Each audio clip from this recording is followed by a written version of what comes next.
Olá! Como ajudar uma criança com ansiedade de separação em 5 passos? Fique ligado aí!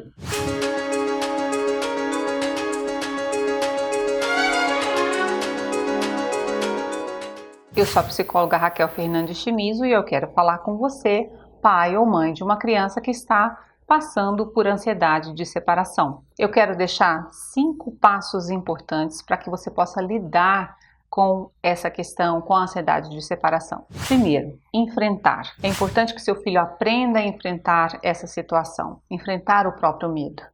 É importante que você não deixe de levá-lo na escola ou não deixe de ir ao supermercado porque seu filho fica com medo quando fica sozinho em casa. Ele precisa aprender a lidar com essas situações. Isso vai fazer com que ele cresça acreditando em si mesmo. Segundo passo, não se desespere. Os sintomas tendem a passar de 7 a 15 minutos. Na medida que a criança vai aprendendo a lidar com a sua respiração, com seus pensamentos, as sensações vão passando. Terceiro passo, ensine seu filho a relaxar. Faça atividades com ele que possam trazer um relaxamento do corpo e da mente. Inscreva seu filho na meditação ou na yoga. Ensine seu filho a respiração diafragmática. Em um dos vídeos que estão aqui no canal, você pode aprender como fazer isso e pode ensinar o seu filho também. Quarto passo importante.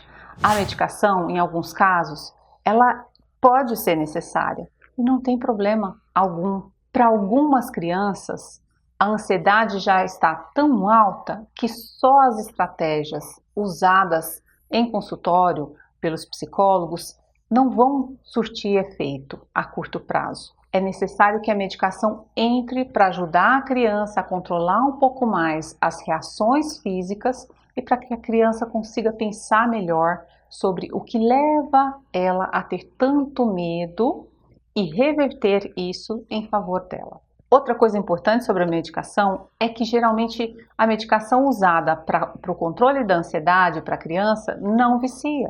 Hoje em dia nós temos antidepressivos muito modernos e que não causam dependência química. Esse é um grande medo dos pais. Eles vão ser tomados por um determinado tempo, geralmente 6 meses, no máximo 1 ano, e a criança já vai ter mais controle sobre os pensamentos dela e, a partir daí, o controle das suas próprias reações emocionais. Então, não se preocupe, se for necessário, enfrente.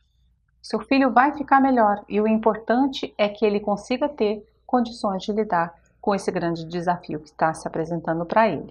Quinto passo, quanto antes o seu filho aprender a lidar com a ansiedade, menos chances ele vai ter de que a ansiedade volte a acontecer lá no futuro. Na medida que ele vai aprendendo estratégias para lidar com isso, ele vai aprendendo a controlar e evitar outras crises. Por hoje é só, espero que esse conteúdo tenha te ajudado. Curta, compartilhe, se inscreva no nosso canal e acompanhe o que a gente está publicando por lá. Um grande abraço!